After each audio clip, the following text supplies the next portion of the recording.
I recently posted an article about a new anti-aging startup called Life Biosciences that's recruiting for a 100-person trial of their experimental drug L-tryptophan. It's an amino acid that the company claims can improve physical function in people over 60 by targeting sarcopenia, which is the medical term for age-related loss of muscle mass and strength.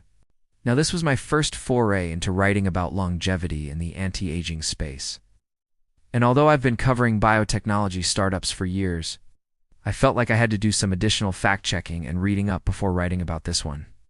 So I reached out to Dr. Caleb Back, who's the co-founder and chief scientific officer of a longevity biotech company called New Age Interventions.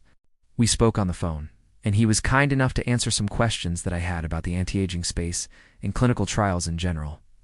Dr. Backus told me that there are currently no FDA-approved drugs for preventing or treating sarcopenia, which means that Life Biosciences' drug L-tryptophan would be the first if their trial is successful.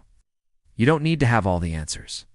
They worry that only rich people will be able to afford them, leading to a world where the wealthy elite live forever while everyone else dies. As humans, we have a natural desire to overcome illness and death, and we've been trying to do that for thousands of years. There's nothing wrong with that desire, even if we haven't figured out how to do it safely yet.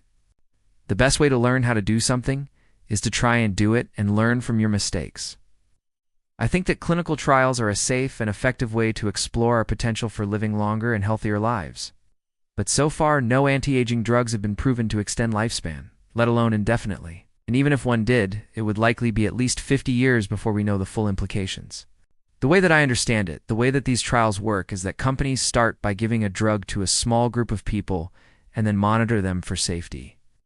If there are no major side effects, then they expand the trial to more participants and collect more data. Based on that data, they might refine the dosage or change the frequency or timing of the drug delivery. L-tryptophan is a precursor to serotonin, which is a chemical that our bodies make that plays a role in many important functions. But the science behind serotonin and its connection to muscle loss is still pretty murky. Dr. Backus says that many open questions remain, but the company is excited to get some answers. He also offered some thoughts about Life Biosciences and their upcoming trial. First, there are three main goals of longevity research: healthy lifespan, which is how long you live without getting sick or disabled; disease-free lifespan, which is how long you live without getting a specific disease like cancer or heart disease; and then health span, which is how long you can live with good physical function. All three are important, but I think most people would agree that being able to maintain health and independence as we age is probably the most desirable outcome. That's because we tend to think of aging as a loss of function, and we want to prevent that loss or even reverse it. Here's what I learned. Second, most anti-aging interventions that we're currently researching fall into 5 categories. Caloric restriction, which is just eating less food, not necessarily less nutritious food, but just less of it. Intermittent fasting, which is going longer periods of time without eating. Exercise and physical activity. Stress reduction, which can be achieved through things like meditation and yoga. And then finally, drugs. This last one might be the most promising, but it's also the hardest because you have to go through expensive and lengthy clinical trials before you can prove whether or not something actually works. And even then, there's no guarantee that it will. Which brings me to Life Biosciences and their upcoming trial. And when it comes to clinical trials, I think it's important to remember that all you need is a hypothesis.